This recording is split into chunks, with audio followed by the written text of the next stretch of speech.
Welcome to my studio tete-a-tete on Diaspora UA. I'm Oksana Davida, and my guest today, Mr. Glen Grant, defense security expert and military expert from Baltic Security Foundation from United Kingdom. Good evening, sir.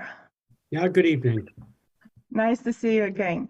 Sir, 2 months ago, we were talking with you, and you were so kind to give us your opinion about Russian aggression, which lasts for 9 months already. And in your opinion, what had changed from Western point of view? And do you think finally maybe USA, NATO have much better understanding of themselves, of Russia, of Ukraine, and of all that situation with that bloody war? Do you think something changed? Well, there's big questions there, big questions. Let's start with that, try and unpack the Russia bit first. Obviously, a lot has changed in Russia because they were struggling to find enough people, so they had to go for mobilization. And even with mobilization and just throwing people at the front line, untrained people, poorly equipped, and I mean, even joking equipment. I mean, today on Facebook, someone was actually showing that one of the Russian soldiers had a helmet on, and when he'd been killed, inside the helmet it said, "This is a toy. This is not to be used for." As a proper helmet. So I mean, there's sort of things like that that are just bizarre to the point of almost unbelievableness, but they are believable and they are true. So these guys are coming to the front line and they've been a mess. And of course, the thing about it is as the weather's got worse and worse and worse, then some morale has slipped away, and gradually people are seeing that in the Russian side that they're losing their friends in big numbers, and they're beginning to write home to mum and actually say, look, this is a mess. We need to run away. We need to do something or whatever. The strange thing is that there appears to be no understanding in Russia about how bad it is. In fact, it's almost the reverse, that the mothers are actually saying, don't be a wimp. You stay there and die. Sort of logic, showing absolutely no concern no love whatsoever for the people that have gone to the front line. They're just happy that they get a larder if the husband dies or son dies or whatever. They don't seem at all concerned about the human aspects of this, and nor do the and nor do the Russian staff and the Russian officers. And in many cases, the Russian officers are just pushing these people to the front and then staying behind, 2 villages back out of artillery range themselves, and drinking and getting drunk. So it's the Russian side is a mess. I mean, what they have on their side still is a huge amount of artillery and still apparently quite a lot of ammunition, although the ammunition is dropping. The percentages are coming down steadily. And there are increasing gaps between the firing and much less where they'd have fired 500,000 rounds before. Now they're firing 30. So it is dropping. And that's primarily because the Ukrainians are attacking the command posts and attacking the ammunition dumps behind with their artillery and rocket launchers. Now we know that, that the Russians pull back out of Kherson. And the major argument appears to be that if they'd left the soldiers to fight in Kherson, that there would have been, mass surrenders and a complete disaster, that they wouldn't have fought.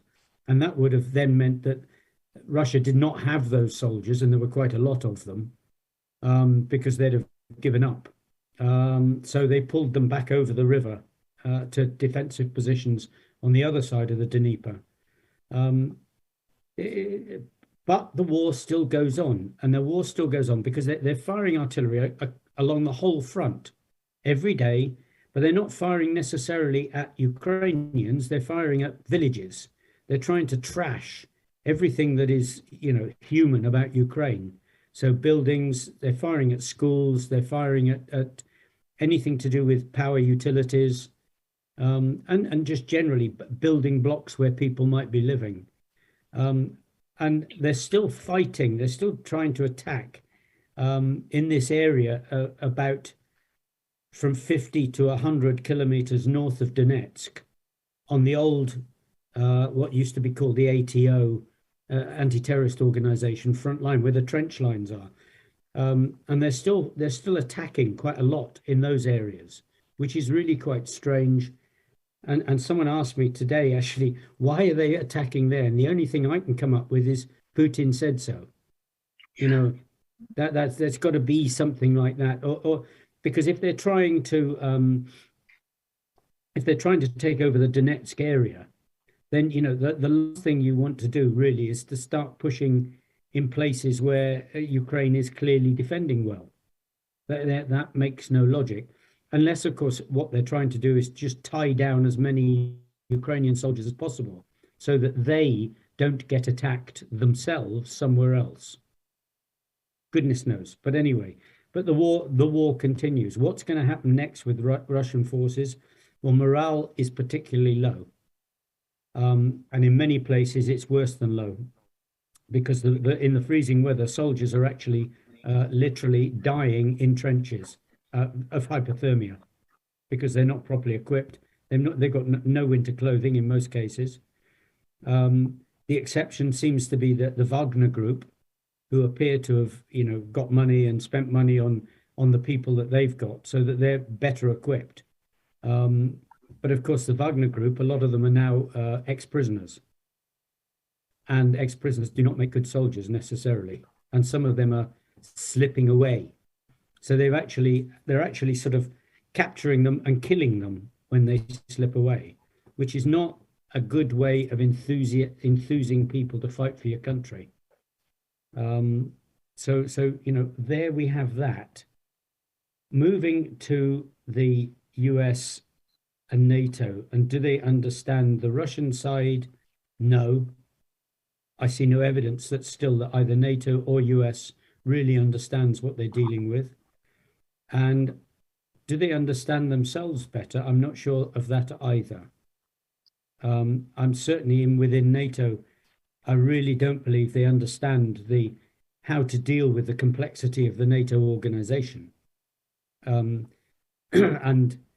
there doesn't appear to be an understanding in either NATO or US of what it means to have deterrence.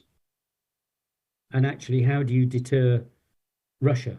Because the only thing that deters Russia is real strength, is hard, nasty strength. That deters them. And if you show signs of weakness, as, for example, Blinken did by suggesting, well, we will support Ukraine until they get to the line for the 24th of February, and after that it's up to them. That immediately gives a green light to Putin, because he says, if I can hang on, then it looks as though America's not going to support them for attacking Crimea or attacking Donetsk or somewhere else. And it's that sort of verbal weakness that is immediately seized upon by the other side as showing that there isn't true deterrent strength in NATO and the US. So we've still got some thinking to do about actually how to deal with Russia as it is at the moment, in my view. Because listening to Stoltenberg and some other officials from White House, like you mentioned, Blinken, it's kind of even not easy to understand how such a organization, let's say, like NATO, for example, they don't have any strategy, even today. I can assume they did not have any real strategy in the beginning, because they were ready for what, few days or 1 week, and half of Ukraine is going to be under Russia. This is how I see. But after 9 months, baby could be born. They still don't have any strategy, and they actually openly saying that. And when you listen to those officials, yes, like you said, 3-minute speech, and 7 or 8 times they say, we will support Ukraine. By what? By putting colors on their building, or just saying we support you? It's just blah, blah, blah, words, no action. Why? Why they don't do that? And another fear they have, what to do with Russia? They didn't have enough time to even learn or just educate themselves? What's going on? Why? That's complex questions. I mean, I think NATO has a strategy is to not do anything to aggravate Russia. That's the strategy. So in other words, we'll do things, but we don't want to do anything that makes them cross in case the war gets worse. But of course, the problem is that again, that is a green light to Putin, who says, hey, these guys are cowards. I can afford to do worse things now with Ukraine because they're never going to come in and defend Ukraine properly. So he is expanding his war. I mean, he's digging in for a long war, and increasing the relationships with Iran and North Korea and and almost certainly China behind our backs. And he will now be trying to get back from the world all that equipment that they've sold to people in the past. And there is a lot of it in Africa. So he'll try and buy back those tanks. He'll try and buy back those multi-barrel rocket launchers that are in African countries. And I don't know what he'll pay, oil, I suppose, oil and gas, but he'll have to pay for them up front. But he'll do that as best that he can. Now he's in for a long war, and I don't think that NATO grasps what the long war means. So you're hearing people saying, well, countries are running out of their equipment, their spare equipment and everything else. But I don't see any sign in Europe that, apart from Poland and arguably the Baltic states, Finland and Sweden, in other words, those people who are closest, I don't see that the others are actually taking any action of any strength that suggests they understand that this could be a real war for them, not just for Ukraine. America's got the buffer. It's got the buffer of the sea, and it doesn't really taste the war. Yeah. The war is at arm's length still for America. And not only that, I suspect with all the things that are going on internally in US, with all the, I'm going to say, the Trumpisms and still January 6th still not settled, that the White House gives probably 10 minutes a day to Ukraine.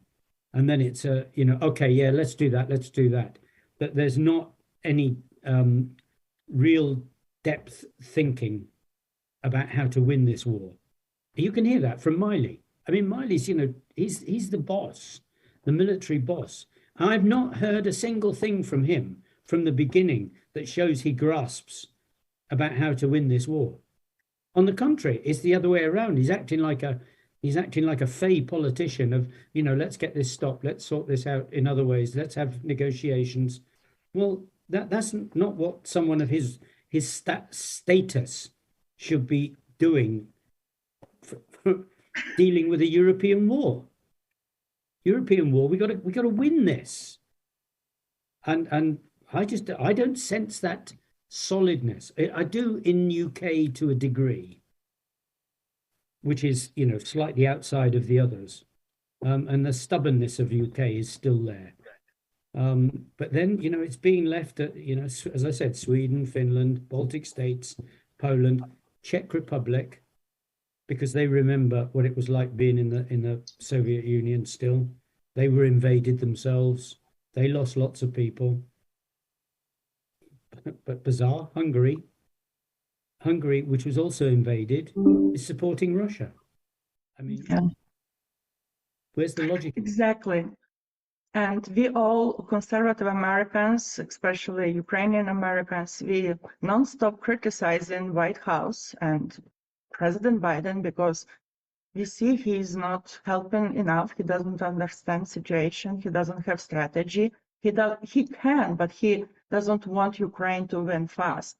We have so many examples, but latest one, what do you think about that secret decision or order to secretly alter HIMARSes?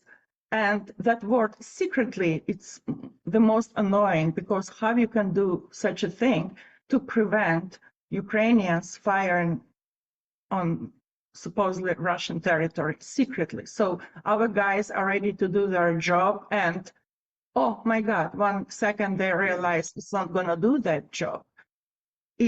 So it's okay to bomb Ukrainian territory, Ukrainian cities, civilians, but it's not okay to even think about firing back at, for example, military base. This is just disgusting. It's terrible. I find it bizarre, and it's. I think it's a symptom of having people in the White House and other advisors who've never been to war, and who don't understand, understand that a country like Russia can be so evil. It's beyond their comprehension. That so many, the whole thing that they just don't care about raping children and trashing the environment and murdering people with a bullet to the head and things like this. And what I find saddest about this is that we hear constantly about the Holocaust and genocide, and we hear those great words, never again. And here it is happening again, and people are sitting back and letting it happen. We've allowed Putin to set the public relations agenda by talking about nuclear. Well, we haven't talked about nuclear much on our side. Perhaps we should have done, loudly and clearly. This is what Miley should say, mate. You touch that button and you're toast, all of you, because we know that actually 70% of your nuclear missiles are unusable. Because they're in the same rotten state that an awful lot of the armored vehicles and things were. The money's been stolen from the repair and it's gone elsewhere.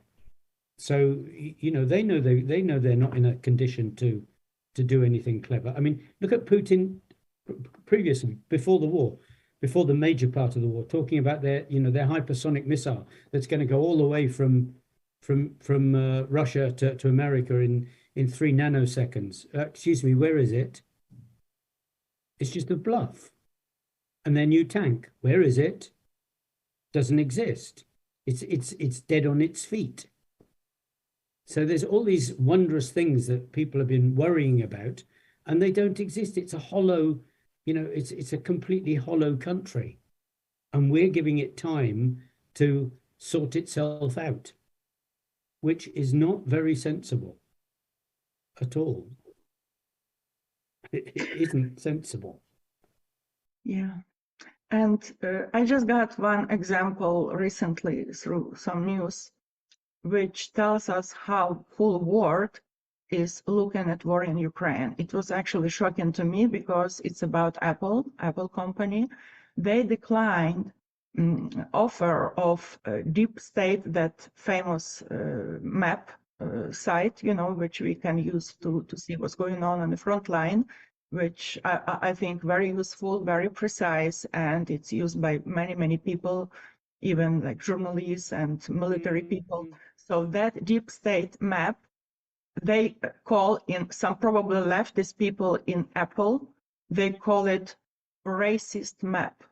So how they can find something racist in map of a real war, which is erasing half of country in the middle of Europe in 21st century. So it just gives us that, like you said, people, of course, in California, in Silicon Valley, they don't have idea what it means war.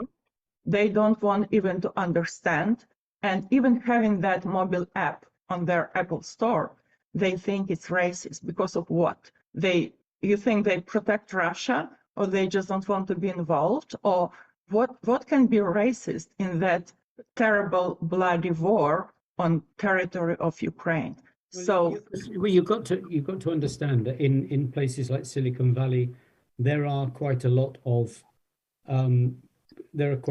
Russian computer people, and there are also Indian computer people, and India has been very, very neutral in this whole thing so far.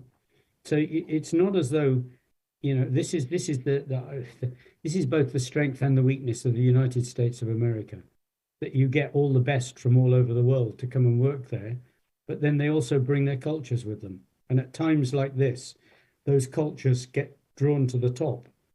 And you actually see that, people are all right and they're all nice when you're talking about football. But when you're talking about war in your own country or in a neighboring country, then people start to show what their real values are. And that's a challenge. That's a challenge.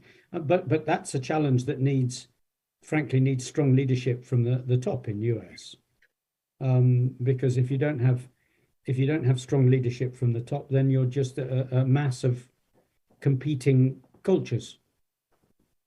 And that at a time like this, that's not necessarily a good thing. Although I have to say that when I go on LinkedIn and Facebook, that the support from the body of United States of America has been huge.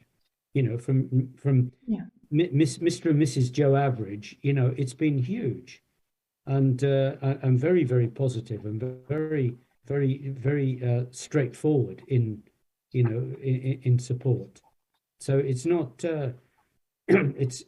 it's not the majority of Americans. The majority of Americans clearly want Ukraine to win, and for all the right, honest reasons, which is good.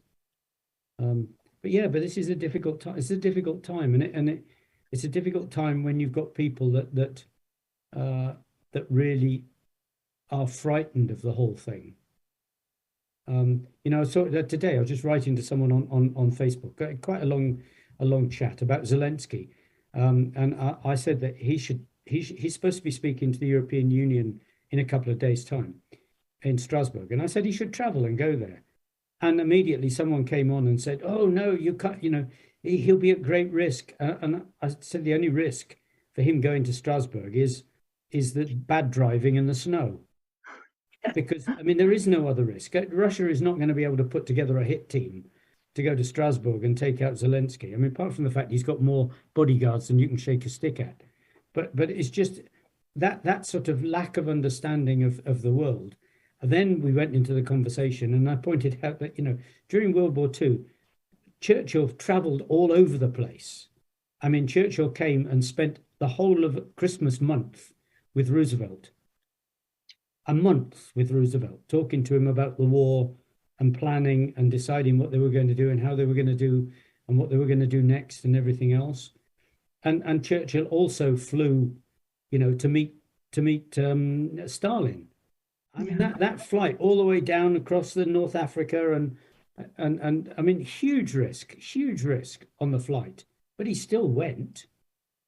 And he flew to Murmansk to see Churchill. Huge risk.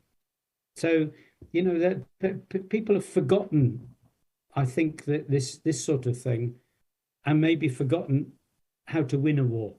Sir, and my last, not even a question, just like a hint. I don't like to ask about opinion, about future, about prediction, because, nobody really knows. We don't have real Nostradamus. But with your experience, with your expertise, just share your thoughts, what you're going to imagine for Ukraine, maybe a couple months, maybe end of this year, how it will look. Maybe something will change here in January in the United States. Maybe that will influence Ukrainian war. So just your vision, not prediction, just vision.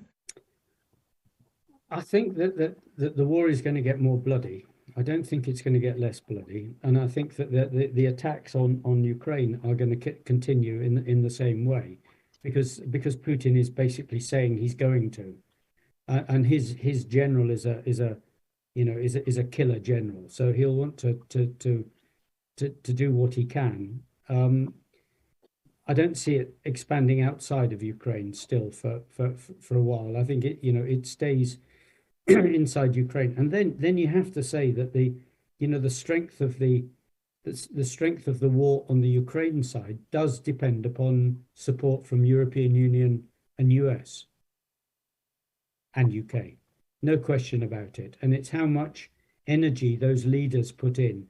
I sense greater strength coming from some of them.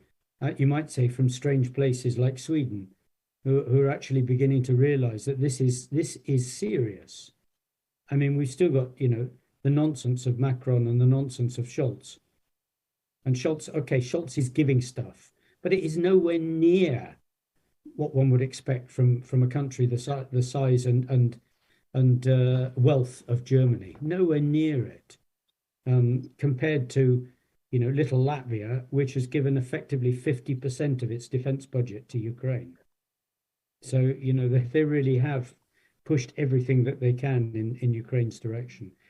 But I mean, the big question is how long Russia can continue to lie to itself, and at what stage? What is it that are they all going to just lie to themselves to death, or will there actually be a tipping point where that suddenly starts to change things? That tipping point could be if Putin runs away, and then people suddenly say, well, hey, where's the great leader? I mean, he can keep the thing going with his doubles, of whom he probably has at least 2, if not 3. He can keep some sort of game going for a while. The old thing of Stalin's dead sort of thing, but no, here he is. But I just don't know about Russia. I mean, it's impossible to tell how much of this, the speaking and the way they're talking is actually bravado, and how much of it is actually so deep down ingrained in the flock of sheep that is the Russian population that it is impossible to change. And if it's impossible to change, then this war could go on for a long time, because they can just keep taking more and more sheep and throwing them at the front line. In which case, then the support needs to be even bigger, because the amount of people you're fighting against continues to grow and develop. So there's a worry that it might not break. The real thing that will break it is bad winter. If the winter gets really, really cold, and the Russian soldiers start dying in big numbers from no clothing and everything else, and then they break, which is quite possible, and then they break and start going backwards. Nothing will stop it then. Then that'll be the same as Russia was in 1917 on the German front, and 1941. They will break and they will run. And then there's a whole different game for everybody. And I don't know what would happen after that. But broken. Thank you. We hope to have much better news and more optimistic thoughts very, very soon, because so. Doesn't matter how it happened, Ukraine will win. Ukraine is winning already. And thank you for your expertise and your thoughts and your opinion. Thank you, sir. It was a pleasure to have you. Okay, thank you. Thank you very much to our listeners and our viewers. Oksana Davida, Glen Grant, glory to Ukraine. Glory to heroes. Thank you, sir. Good night. Good night.